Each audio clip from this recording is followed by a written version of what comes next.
UKLO 1 year masters. No IELTS required up to 5 years visa. High visa success rate.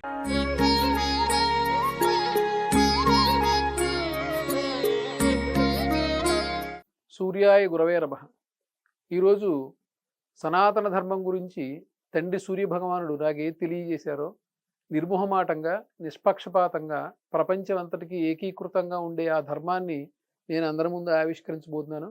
దయచేసి అందరూ విని తెలుసుకుంటారని నా కోరిక.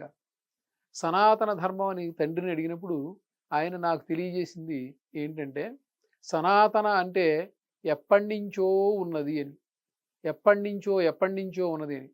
ఎప్పటి నుంచో ఉన్నది అంటే ఏంటి తండ్రి అని అడిగినప్పుడు, ప్రశ్న వచ్చినప్పుడు, అది పంచభూతాలు అంటే నీరు, నిప్పు, నేల, ఆకాశం, వాయువు.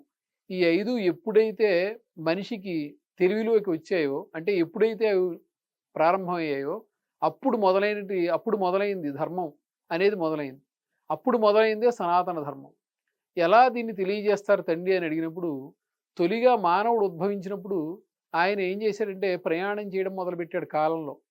నెమ్మదిగా కాలంలో ప్రయాణం చేస్తున్నప్పుడు ఆయనకి ఈ పృథివ్యాపస్తేజో వాయువులు అంటే ఇందాక నేను చెప్పిన ఈ పంచభూతాలు ఏమేమి నడిపిస్తున్నాయి అనేది ఆయన దాన్ని పరిపూర్ణంగా తెలుసుకోవడం ప్రారంభించిన తర్వాత అవి ప్రపంచానికి ఏం తెలియజేస్తున్నాయి అనేది గ్రహించుకుని, ఆ గ్రహించిన ఒక్కొక్క దాని నుంచి ఒక్కొక్క ధర్మాన్ని తీసుకుని, లేకపోతే అనేక ధర్మాలను తీసుకుని పంచభూతాల నుంచి వాటన్నిటికీ అనుగుణంగా తనకి ఇబ్బంది లేకుండా, వాటికి ఇబ్బంది లేకుండా మనిషి ఆదిమానవుడి నుంచి మొదలుకొని మనుగడ సాగిస్తూ నడక సాగించడం ప్రారంభించాడు.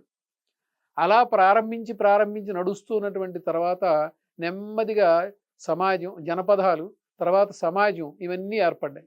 వాటంతటికీ ఒక ధర్మం అంటే ప్రకృతికి అనుసంధానంగా ఉండేలా మనిషి జీవించేలాగా ఒక ధర్మం మొదలయ్యి, అలాగే ప్రకృతి నుంచి వచ్చిన మనిషికి కూడా ఏదైతే అనుకూలంగా ఉంటుందో ఆ ధర్మం మాత్రమే ఆయన తీసుకుంటూ ఇబ్బంది కలిగేటువంటి వాటిని పక్కన పెట్టేస్తూ ఒక నడక మొదలుపెట్టాడు. ఈ నడకే సనాతన ధర్మంగా నెమ్మదిగా పరిఢవిల్లింది. ఆ తర్వాత మనకు అనుకూలంగా మనకు దగ్గరగా ఉండేటువంటి శక్తులు కనుక మనం చూస్తే సాక్షాత్తు శ్రీరామచంద్ర ప్రభు అదే సనాతన ధర్మాన్ని పాటించారు. ఎందువల్ల? దేనికి హాని చేయకుండా, ప్రకృతికి ఇబ్బంది కలిగించకుండా, ఏ రకమైన యాతన పెట్టకుండా ఆయన కొన్ని ధర్మాలను అనుష్ఠించి దాన్ని ఇచ్చే ముందుకెళ్ళారు ఆయన. అందులో ఉండేటువంటి ప్రధాన ధర్మం ఏంటంటే, ఇది నేను 1999 సంవత్సరంలో ప్రకటన చేసినటువంటిదండి. ఇది అసలు ఎయిడ్స్ అనే వ్యాధి రాకుండా మొట్టమొదట ఒక నియమాన్ని తీసుకొచ్చినటువంటి వాడు సాక్షాత్తు శ్రీరామచంద్ర ప్రభు. ఏకపత్ని వ్రతం వల్ల ఎయిడ్స్ అనేది రాదు అని ప్రపంచానికి చాటి చెప్పిన మహానుభావుడైన. ఆ రకంగా మీరు రామచంద్ర ప్రభువుని చూడండి, మీకు అర్థమవుతుంది. అంటే ప్రభు అంటే ఏం లేదండి, ఒక ధర్మాన్ని అద్భుతంగా చెప్పి దాన్ని పాలిస్తూ ప్రపంచానికి తెలియజేసిన వాడు ప్రభు. అక్కడ వేరే ఏ రకమైనటువంటి భావన ఉండదు. అలాగే అదే సనాతన ధర్మాన్ని పాటిస్తూ అన్నదమ్ముల కోసం రాజ్యత్యాగం చేయటం అనేటువంటిది, అన్నదమ్ములు సమానంగా చూడటం అనేటువంటిది, ఇదంతా కూడా ఆయన సనాతన ధర్మాన్ని పాటిస్తూ ఆయన నడుస్తూ ప్రపంచాన్ని నడిపిస్తూ ముందుకు నడిచినటువంటి మహానుభావుడు సాక్షాత్తు శ్రీరామచంద్ర ప్రభు. అటువంటి శ్రీరామచంద్రుడు ఎప్పుడైతే సనాతన ధర్మాన్ని పాటిస్తూ అత్యద్భుతంగా నడుస్తూ ఉన్నారో అటువంటి సందర్భంలోనే ఆయనకి ప్రకృతి సంబంధంగా ఉండేటువంటి పక్షి ఆయనకి మిత్రుడైంది. అలాగే ప్రకృతి సంబంధంగా ఉండే ఒక మహోన్నత వానరం మనందరికీ ఆంజనేయ స్వరూపంగా తెలుసు, ఆయనకి శిష్యరికం చేసింది, ఆయనకి దాస్యం చేసింది. అంటే చూసారా, సనాతన ధర్మాన్ని పరిపూర్ణంగా పాటిస్తూ నడుస్తుంటే ప్రకృతి మనకి ఎంత అనుకూలంగా ఉంటుందో శ్రీరామచంద్ర ప్రభు ద్వారా మనకి నిరూపితం అవుతుంది. ఆ తర్వాత వచ్చేటువంటి అవతారం అని మనం అనుకున్నప్పుడు శ్రీకృష్ణ భగవాను యొక్క అవతారం కనుక మనం తీసుకున్నట్టయితే ఆయన కూడా మహోన్నతంగా సనాతన ధర్మాన్ని పాటిస్తూ అత్యద్భుతమైన విషయాన్ని తెలియజేశారు ఆయన. ఏంటంటే అత్యద్భుతమైన విషయాలు, ప్రపంచం అంతవరకు పాటించే ఏకైక ధర్మం ఏంటా ధర్మం అంటే ఖచ్చితంగా నేరము శిక్ష. మీరు ఈ పొరపాటు చేస్తే మీకు ఈ శిక్ష ఉంటుంది అని చెప్పి ఆయన సనాతన ధర్మాన్ని ఇంకా పరిపుష్టం చేస్తూ ప్రపంచానికి తెలియజేశారు. చూసారా మరి, ఇప్పుడు నేరము శిక్ష లేని దేశం ప్రపంచంలో ఎక్కడైనా ఉందా అని నేను నా బిడ్డలందరినీ అడుగుతున్నా.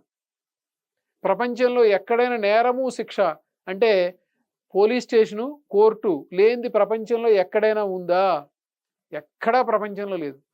అంటే ప్రపంచంలో ఎక్కడా అయినా సరే కోర్టు, పోలీస్ స్టేషన్ ఉన్నాయంటే ఆ ఉన్న ప్రతి చోట కూడా ప్రతి ఒక్కరూ పాటించేది సనాతన ధర్మమే. ఇది నిరూపణపూర్వకమైన సత్యము. కేవలం నేరము శిక్ష ప్రతిపాదన చేసింది మాత్రం భగవద్గీత. చెప్తారు అందులో మనకి, కట్టి కుడుపకపోవనే కర్మఫలము. కర్మఫలం నిన్ను వదిలిపెట్టదు, నిన్ను నడిపిస్తుంది, ఇబ్బంది పెడుతుంది. అదే నీకు నేరము శిక్షగా పరిణమిస్తుంది అని. అందుకే కలియుగంలో, ఈ యుగంలో కూడా ప్రతి చోట, ప్రతి దేశంలోనూ కూడా, ప్రపంచంలో ఎన్ని దేశాల్లో నాకు తెలియదు, విజ్ఞులు ఆలోచించి చూస్తే ప్రపంచంలో ఉన్న అన్ని దేశాల్లోనూ కూడా పోలీస్ స్టేషను, కోర్టు ఉన్నాయి. అంటే ప్రతి ఒక్కరూ కూడా తెలుసో తెలియకో పాటించేది కేవలం సనాతన ధర్మమే.